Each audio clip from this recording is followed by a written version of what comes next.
मेरा नाम जयेश नाहर है। फर्म का नाम नाहर कंसल्टेंसी। काफ़ी लोगों का मुझे मैसेज आ रहा है एमएसएमई के सेक्शन 15 और इनकम टैक्स के सेक्शन 43 बीएच पे हमने काफ़ी सारे मैसेजेस और प्रेजेंटेशंस ये सब बनाए हैं, पर उनको लेके अभी भी काफ़ी लोगों में बहुत सारे कन्फ्यूजन है। तो मैंने सैटरडे संडे लोगों से कोई भी टाइप के उनके अभी भी जो डाउट्स है वो रेज करने के लिए कहा था। तो काफ़ी सारे क्वेश्चंस आए हैं, उनके क्वेश्चंस मैं वीडियो के माध्यम से सॉर्ट आउट करने का ट्राई करता हूँ ताकि एक प्रॉपर मैसेज पहुंच पाए। पढ़ने में काफ़ी लोग पढ़ नहीं पाते हैं, पर वीडियोस के माध्यम से उनके लिए शायद थोड़ा इजी हो जाए समझने के लिए कि ये सेक्शन लागू किस तरह से हो रहा है, और अगर कोई डाउट है तो वो डाउट भी क्लियर हो जाए। जैसे एक क्वेश्चन आया था, कितने टर्नओवर तक ये रूल लागू होता है। तो आप सिर्फ इतना शॉर्ट आउट कर लीजिए कि 50 करोड़ के नीचे अगर आपका टर्नओवर है तो ये रूल आपके लिए लागू हो जाता है। 50 करोड़ के ऊपर यानी मीडियम एंटरप्राइजेस को ये रूल लागू नहीं होता है। क्या जिसका एमएसएमई नंबर नहीं है उनको भी ये रूल लागू हुआ है? जिनका एमएसएमई नंबर नहीं है उनको ये रूल लागू नहीं होता है। बेसिक नेसेसिटी ये रूल में होने के लिए एमएसएमई नंबर आपके पास होना चाहिए तो ही इसका बेनिफिट ले पाएंगे। क्या उद्यम और एमएसएमई रजिस्ट्रेशन एक ही है?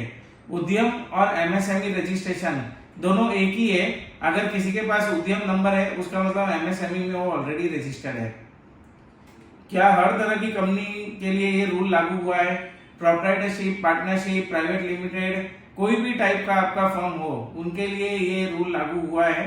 तो अगर आप कोई भी टाइप के एसएससी हो तो आप रूल के अंदर एमएसएमई सर्टिफिकेट लेके ये रूल का बेनिफिट ले सकते हैं। क्या मार्च 24 के लिए भी ये रूल एप्लीकेबल हुआ है? मार्च 24 यानी ये जो फाइनेंशियल ईयर करंट में चल रहा है, अप्रैल 23 से लेके मार्च 24 जो भी आपका फाइनेंशियल बनेगा उसमें जितने भी परचेज होंगे आपके, वो परचेज के पेमेंट आपको ये रूल के तहत करने हैं। यानी 31 मार्च 2024 का जब आईटी रिटर्न आप भरोगे तो ये देखा जाएगा कि आपने ये रूल के अगेंस्ट में पेमेंट कर दिया है कि नहीं, 15 दिन या 45 दिन जैसा भी है। फिर मार्च 23 के पहले का आउटस्टैंडिंग पेमेंट अगर बाकी है तो क्या उनके लिए ये रूल एप्लीकेबल है? मार्च 23 का जो भी पेमेंट था वो एक्चुअल में आपने बैलेंस शीट ऑलरेडी फाइल कर चुके हैं मार्च 23 का, तो उनके लिए ये रूल एप्लीकेबल नहीं होगा। 1/4/2023 के बाद जो भी इनवॉइस आपको आए हैं और वो अगर अभी भी आउटस्टैंडिंग है और वो एमएसएमई से खरीदी है तो ही ये रूल आपको एप्लीकेबल होगा। क्या ये रूल ट्रेडर्स, होलसेलर और रिटेलर्स के लिए एप्लीकेबल है? मेंबर्स, यहाँ पे आपको ये जानना होगा कि ट्रेडर्स, होलसेलर और रिटेलर्स को इससे बाहर रखा गया है, उनके लिए ये रूल एप्लीकेबल नहीं होता है। एमएसएमई का रूल मैन्युफैक्चरर और सर्विस प्रोवाइडर के लिए ही एप्लीकेबल है। इनको भले ही आपके पास आप ट्रेडर्स हो या होलसेलर हो, आपके पास एमएसएमई का नंबर हो सकता है क्योंकि बैंक अकाउंट खोलने के समय या फिर रेट ऑफ इंटरेस्ट का बेनिफिट लेने के लिए, प्रायोरिटी रेट ऑफ इंटरेस्ट का बेनिफिट लेने के लिए बैंकिंग से आपको आपने एमएसएमई नंबर लिया हो, पर इस रूल का बेनिफिट आपको नहीं मिलेगा। ये तो हो गया कि पेमेंट आने का, कि आपको ये रूल का बेनिफिट मिलेगा कि नहीं, पर पेमेंट देने की जब बारी आएगी, यानी आप भले रिटेलर हो, होलसेलर हो या आप ट्रेडर्स हो, आपको ये रूल के अगेंस्ट, ये रूल के एवज में आपको जितने भी मैन्युफैक्चरर से जो एमएसएमई में रजिस्टर्ड है या सर्विस प्रोवाइडर से जो एमएसएमई में रजिस्टर्ड है, उनको आपको मैक्सिमम 45 दिन में पेमेंट करना ही है। और अगर वो बिल पे 45 दिन नहीं लिखा हुआ है और तो 15 दिन में मैक्सिमम आपको पेमेंट करना ही है। अगर सप्लायर ने सामने से परचेज पे नहीं बताया है या सप्लायर आपको सामने से नहीं बता रहा है कि उसके पास एमएसएमई नंबर है, उस केस में क्या होगा? अगर सप्लायर सामने से नहीं बताता है कि वो एमएसएमई में रजिस्टर्ड है कि नहीं है, उसके बिल पे भी मेंशन नहीं है और ना उसने रिटर्न कम्युनिकेशन आपसे किया है कि वो एमएसएमई में रजिस्टर्ड है कि नहीं है, तो उसको पेमेंट करना आपकी रिस्पॉन्सिबिलिटी नहीं है। उसको अगर आपने समय पे पेमेंट नहीं भी किया है तो भी आपका ये जो उसका अमाउंट है वो डिसअलाउ नहीं होगा। क्या इनवॉइस या परचेज ऑर्डर पे नंबर ऑफ डेज मेंशन करना जरूरी है? टीम ये बात समझिए कि अगर आपको 15 दिन या 45 दिन या 7 दिन जो भी है, आपको उतने दिन में पेमेंट आना है या आना चाहिए, तो वो आपको बिल पे मेंशन करना पड़ेगा नंबर ऑफ डेज। अगर आप मेंशन नहीं करते तो मैक्सिमम 15 दिन मिलेगा, पर अगर आप मेंशन करते हैं 45 दिन तो ही 45 दिन आपको मिलेगा। समझो आपने 60 दिन मेंशन किया है बिल पे, तो क्या आपको 60 दिन मिलेगा? नहीं। अगर आपने 60 दिन मेंशन किया है तो भी मैक्सिमम 45 दिन मिलेगा, यानी यहाँ पे 45 दिन पे कट हो जाएगा और 45 दिन मैक्सिमम आपको कोई भी पेमेंट करने के लिए ऑप्शन मिलेगा। अगर दोनों पार्टी म्यूचुअली एग्री कर देती है, समझो बायर और सेलर दोनों म्यूचुअली एग्री कर देती है कि 90 दिन में पेमेंट टर्म हो, तो क्या फिर अगर दोनों के पास रिटर्न कंसेंट है, यानी कॉन्ट्रैक्ट नोट है या जो भी है जिसमें रिटर्न कंसेंट है कि 90 दिन में पेमेंट होगा तो चलेगा, तो क्या उस केस में इनकम डिसअलाउ होगा कि नहीं होगा? देखिए, आप 90 दिन बनाइए, 120 दिन बनाइए, 230 दिन का आप कोई कॉन्ट्रैक्ट बनाइए, आपको पेमेंट 45 दिन मैक्सिमम मिलेगा।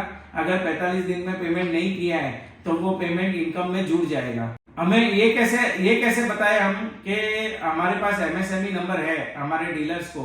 तो आप बिल पे मेंशन कर लीजिए, आप बिल पे मेंशन करें, आप एक बार बिल पे छपके चला जाएगा आपका एमएसएमई नंबर, यानी आपने उनको बता दिया है कि आपके पास एमएसएमई नंबर है, उतना मोर देन इनफ है। आप आपका सर्टिफिकेट भी आपकी पार्टियों को भेज सकते हैं आप चाहे तो, ताकि उनको पता चले कि आपके पास एमएसएमई नंबर है।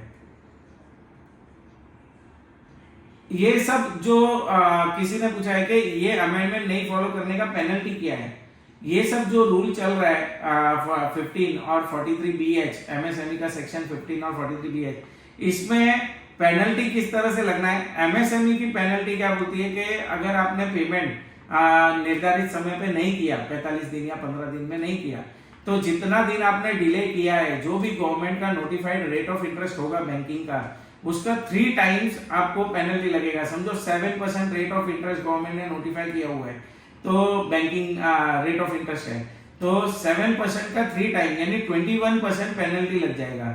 ये हो गया एमएसएमई की बात।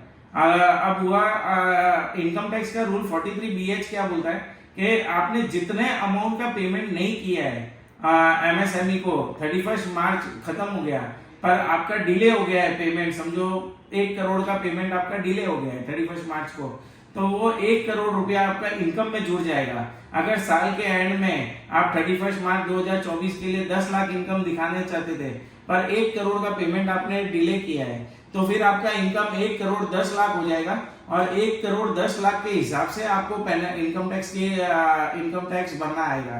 तो ये बहुत बड़ा अमाउंट हो जाएगा। इसके लिए इस चीज का आपको समझना बहुत जरूरी है कि समय पे पेमेंट पार्टियों को करें, ताकि आपका इनकम टैक्स जब रिटर्न आप भरने जाए तो आपके इनकम बहुत ज्यादा शूट नहीं हो जाए इसके कारण। क्वेश्चन ये आ रहा है कि 44AD, ADA और AE पर ये एप्लीकेबल होगा क्या? 44AD आपको पता होगा कि ऐसे लोग जो अपना इनकम टैक्स रिटर्न फाइल करते हैं वो 6 या 8% नेट प्रॉफिट दिखा के फाइल कर देते हैं सेल्स पे। तो जो लोग 6 या 8% नेट प्रॉफिट सेल पे दिखा के फाइल कर देते हैं यानी 44AD में या AE में, तो फिर उनको ये रूल एप्लीकेबल नहीं होगा। वो अगर पेमेंट नहीं भी करते हैं समय पर तो उनका परचेज डिसअलाउ नहीं होगा। अगर आज एमएसएमई नंबर ले रहे हैं तो क्या पुराने बिल पे रूल लगेगा? देखिए, जब से ये रूल का अभी ये 1-1.5 महीने से जब से हाइप बढ़ा है बहुत और सबका अवेयरनेस बढ़ा है, तब से लोगों ने नए एमएसएमई नंबर लेने भी चालू किए हैं काफी, और बहुत सारे रजिस्ट्रेशन आज हो रहे हैं। तो क्या आज जो रजिस्ट्रेशन हो रहे हैं और पूरे साल में जो इनवॉइसेस आए हैं वो इनवॉइसेस पे आज का किया हुआ रजिस्ट्रेशन एमएसएमई का, तो ये रूल एप्लीकेबल होता है क्या? तो आपको ये जानना जरूरी है कि ये रूल आपका जो डेट ऑफ रजिस्ट्रेशन है उसके बाद जो भी इनवॉइस बनेंगे उसके ऊपर ये रूल एप्लीकेबल होगा। उसके पहले के इनवॉइसेस पे वो रूल एप्लीकेबल नहीं होगा। समझो किसी ने 15 फेब को रजिस्ट्रेशन लिया है नया एमएसएमई का, तो 15 फेब के बाद जो भी इनवॉइस बने हैं उसके ऊपर ये रूल एप्लीकेबल होगा। 15 फेब से पहले जितने भी इनवॉइसेस बने अगर वो आउटस्टैंडिंग रह भी जाते हैं साल खत्म होने के बाद भी, तो भी उनके ऊपर ये रूल एप्लीकेबल नहीं होगा और वो डिसअलाउ नहीं होगा। अगर गुड्स डिलीवर लेट हुआ तो बहुत बार ऐसा होता है कि माल हमारे यहाँ पैक हो गया, पैक होने के बाद हमने इनवॉइस बना दिया पर 1-2 दिन हमारे यहीं रह गया, उसके बाद हमने ट्रांसपोर्टर के यहाँ भेजा 10 दिन ट्रांसपोर्टर के पास रह गया, उसके बाद वो गुड्स 10-12 दिन में पार्टी के यहाँ पहुंचता है। जब लंबा टूर रहता है या लंबा गुड्स कहीं जाता है तो 8-10 दिन ट्रांसपोर्ट में लग जाता है, उनके गेट तक ये रीच करने में टाइम लग जाता है। तो अगर 10-15 दिन या 20 दिन हमारे ऐसे ही चले जाए तो क्या 45 दिन का रूल किस तरह से एप्लीकेबल होगा? तो डेट ऑफ इनवॉइस की जगह date of delivery of goods गिना जाएगा। तो अगर आपका date of delivery of goods का प्रूफ आप लेके रखिए, तो आपका date of delivery of goods अगर 10 दिन लेट है या 20 दिन लेट है तो उसके बाद से आप 45 दिन गिनना चालू करिए, अगर आपने 45 दिन का कॉन्ट्रैक्ट बनाया है तो। और फिर वो पेमेंट का term debt of delivery of goods से आपको पेमेंट का टर्म देखना है। उसी तरह अगर चेक दे दिया, समझो अभी बहुत सारे लोगों का क्वेश्चन आता है कि हम 31 मार्च को चेक अगर इशू कर दे तो चेक पे 3 महीने का वैलिडिटी रहता है, तो क्या 3 महीने के बाद या 1 महीने के बाद या 1.5 महीना हमको एक्स्ट्रा मिल सकता है क्या? कि हमने चेक तो इशू कर दिया था पर और उसका प्रूफ भी हम निकाल के रख लेंगे फोटो, पर पेमेंट हम उनको 2 महीने के बाद बोले या 1 महीने के बाद बोले कि आप डिपॉजिट करो, तो उस केस में क्या होगा? तो आपका ये जो 45 डेज का रूल है उसमें क्लियरेंस डेट देखा जाएगा, यानी बैंक में क्लियर होना चाहिए आपकी पार्टी का, तभी ये रूल के तहत आपने पेमेंट कर दिया करके गिना जाएगा।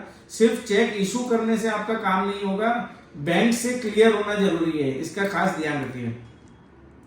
अगर डिस्प्यूट हुआ माल का, समझो आज मैंने किसी को गुड्स बेचा है और 10 दिन के बाद डिस्प्यूट रेज हुआ, उसने बोला गुड्स अच्छा नहीं है आपका, माल खराब है, आप आके देखो, मेरे को आने को टाइम नहीं मिल रहा है या मेरे को किसी को भेजने को टाइम नहीं मिला है अभी तक देखने के लिए, या फिर मैंने गुड्स भेजा है और रेट का कुछ इशू है, तो उस केस में क्या होगा? जहां पे कोई डिस्प्यूट है दो पार्टियों में, तो जब भी ऐसा कुछ होगा जहां पे रिटर्न डिस्प्यूट रेज किया हुआ रहेगा विद इन द पीरियड का मतलब क्या? अगर 45 दिन का टाइमलाइन था हमारे पास पेमेंट का, पर 20 दिन के बाद डिस्प्यूट रेज हुआ, तो ये विद इन द पीरियड हुआ, वो डिस्प्यूट रिटर्न में रेज हुआ, समझो मेल भेजा है या रिटर्न कंप्लेंट भेजा है, तो उस केस में हमारा जो ये डिस्प्यूट खत्म होगा, भले वो उसको कितना भी टाइम लगे, पर वो डिस्प्यूट खत्म होने के बाद डिफरेंस के बाकी के जो दिन है वो दिन गिनने हमें, और उसके बाद ये रूल एप्लीकेबल होगा, और अगर पेमेंट लेट हुआ है तो डिसअलाउ होगा। पर इसमें एक बात आप ध्यान रखिए कि अगर आपने लेट किया है और डिस्प्यूट लेट रेज किया है, अगर 45 दिन होने के बाद डिस्प्यूट रेज किया है तो आपको इसका बेनिफिट नहीं मिलेगा और डिसअलाउ हो जाएगा अमाउंट। पर अगर with in the time frame आपने डिस्प्यूट अगर रेज कर दिया है तो फिर आप जब तक ये डिस्प्यूट सॉल्व नहीं होता है उसके तब तक आप पेमेंट के लिए रुक सकते हैं, इसमें डिसअलाउ नहीं होगा। क्या मशीनरी या फिक्स एसेट के आउटस्टैंडिंग पेमेंट पे भी ये एप्लीकेबल है? मशीनरी या फिक्स एसेट, हम कोई अगर चीज खरीदते हैं और वो फिक्स एसेट में है या मशीनरी है और उसका 45 दिन कंप्लीट हो चुका है, मार्च भी कंप्लीट हो गया और हमने पेमेंट नहीं किया है, तो ऐसे कंडीशन में क्या उसका जो अमाउंट है वो भी हमारे परचेज में जुड़ा जाएगा या वो भी हमारे इनकम में जुड़ा जाएगा? तो नहीं, वो हमारे इनकम में नहीं जुड़ा जाएगा, क्योंकि आपको जो डिसअलाउ होगा वो सिर्फ प्रॉफिट एंड लॉस में जो परचेज अकाउंट में आपने खरीदी का पेमेंट नहीं किया है उतना ही डिसअलाउ होगा। फिक्स एसेट में भले वो मशीनरी हो या कोई भी टाइप ऑफ फिक्स एसेट हो, उसका पेमेंट आपका डिले भी हो जाता है और वो एमएसएमई से भी लिया हुआ आपने, तो भी वो डिसअलाउ नहीं होगा। गुड्स मैन्युफैक्चर करते हैं लेबर जॉब पे वर्क पे, तो क्या ये एप्लीकेबल है? अगर हम गुड्स मैन्युफैक्चर करते हैं, भले लेबर जॉब वर्क पे करा रहे हैं, तो भी we are one type of manufacturer, तो उस केस में आपको एमएसएमई का ये रूल एप्लीकेबल होता है और आप इसका बेनिफिट ले सकते हैं। क्या एक फर्म का अलग अलग ब्रांचेस होते हैं, किसी का अहमदाबाद में होगा, मुंबई में भी होगा, तो उस केस में क्या होगा? उसको अलग अलग एमएसएमई नंबर लेने पड़ेंगे। एमएसएमई नंबर एक ही मिलेगा आपको और वही एमएसएमई नंबर आपको सब जगह इनपुट डालना है, आपको हर ब्रांच के लिए अलग अलग एमएसएमई नंबर नहीं लेना है। टैली में इसका क्या ऑप्शन है? टैली में आप देखेंगे तो टैली में एक आपको एमएसएमई का कहीं पे भी कोई ऑप्शन नहीं दिख रहा होगा टैली में एंटर करने का। उसके लिए टैली में आपको एकदम टॉप एंड में हेल्प का एक ऑप्शन है। हेल्प में जाके आप टैली शॉप नाउ में जाइए और शॉप नाउ में आप क्लिक करके जो सर्च का ऑप्शन है उसमें एमएसएमई आप डालिए, तो जब आप एमएसएमई डालेंगे तो 3-4 आपको एडवांस खरीदने के लिए कहेगा, 280 रुपया, 300 रुपया, ऐसा कुछ एडवांस है। जब वो एडवांस आप खरीद लोगे तो आपके अंदर जो आपकी पार्टियों को आप बिल देते हो उसका आपका एमएसएमई नंबर डालने का भी ऑप्शन आ जाएगा। आपकी पार्टियां जिनसे आप खरीदी करते हो उसका एमएसएमई नंबर डालने का भी ऑप्शन आप टैली में ऑटो आ जाएगा। और उसके बाद से टैली खुद आपको रिपोर्ट देगा कि आपका पेमेंट टाइमली बेसिस पे हुआ है कि नहीं है। वो खुद आपको रिकॉर्ड देगा कि कितने लोगों का कितना पेमेंट हमारा कितना लेट है। तो उसके लिए आपको टैली के एडवांस खरीदने पड़ेंगे। प्रेजेंट टैली में वो नहीं है, उसके लिए वो एक्स्ट्रा 2-3 एडवांस है जो आपको बाय करने के बाद वो ऑप्शन अपने आप आपको खुल जाएगा। एग्जाम्पल के तौर पे बता सकते हैं कैसे ये रूल लागू होगा। एग्जाम्पल एकदम सिंपल है, विद इन द ईयर अगर आपने पेमेंट कर दिया, समझो आज आपने 10 अप्रैल को कोई गुड्स खरीदा और उसका 31 मार्च के पहले पेमेंट कर दिया, आपका लेट है, 45 डेज से लेट है, जीएसटी रूल के हिसाब से भी लेट है, पर पेमेंट आपने उस टाइम के अंदर कर दिया है, 31 मार्च के अंदर कर दिया है, तो इनकम टैक्स का रूल 43BH के तहत ये डिसअलाउ नहीं होगा। 31 मार्च तक जो भी पेमेंट कर दिया है वो आपका डिसअलाउ नहीं होगा। अब ऐसा भी केस हो सकता है कि आपका 10 मार्च को आपने कोई खरीदी किया, 10 मार्च 2024 को आपने परचेस किया है, तो उसका पेमेंट आपको करीब समझो मई 5 तारीख तक आपको पेमेंट करना है। तो मई 5 के अंदर अगर आपने उसका पेमेंट कर दिया, मई 5 2024 अगले साल में जा रहा है, मई 5 के अंदर अगर आपने पेमेंट कर दिया तो ये आपको अलाउड हो जाएगा। समझो ये पेमेंट आपने जून में किया या जुलाई में किया, तो भले ही अगले साल में आपने डिले किया है और मार्च में आपका वो बिल का 45 दिन पूरा नहीं हो रहा था, तो भी ये बिल आपका डिसअलाउ होगा, उसका इनवॉइस का अमाउंट आपका इनकम में जोड़ा जाएगा। इसका मतलब आप भले ही साल कंप्लीट भी हो जाए अभी, उसके बाद भी आपको 45 दिन का दायरा या 15 दिन का दायरा देखना है। बहुत बार लोग अभी व्हाट्सएप पे मैं देखता हूँ ऐसा बोलते हैं कि भाई हमारी पार्टियां बोल रही है 10 दिन फेब एंड में माल देना या मार्च में माल देना, तो इसका मतलब ये नहीं है कि साल कंप्लीट हो जाएगा और साल कंप्लीट होने के बाद आपको ये रूल लागू नहीं होगा या अगला साल पूरा साल मिलेगा आपको पेमेंट करने के लिए। आपको वो 45 दिन के दायरे में ही पेमेंट करना है, भले वो पेमेंट अगले साल में 5 अप्रैल को करना आ रहा है या 15 मई को करना आ रहा है, आपको वो पीरियड के अंदर कर देना पड़ेगा। पेमेंट अगर नहीं करोगे और 5 की जगह 6 अप्रैल को भी किया तो मार्च में वो इनकम जुड़ जाएगा। तो बस यही था एमएसएमई के। और भी अगर कोई क्वेश्चंस है जो या कोई और भी डिफिकल्टीज है तो हमारे जो जीएसटी के ग्रुप बने हुए हैं उसके अंदर आप क्वेश्चन रेस कर लीजिए। तो इसी तरह से मैं या तो छोटा कोई वीडियो बना दूंगा जो समझने के लिए थोड़ा इजी होता है और थोड़ा इंटरैक्टिव भी हो जाता है।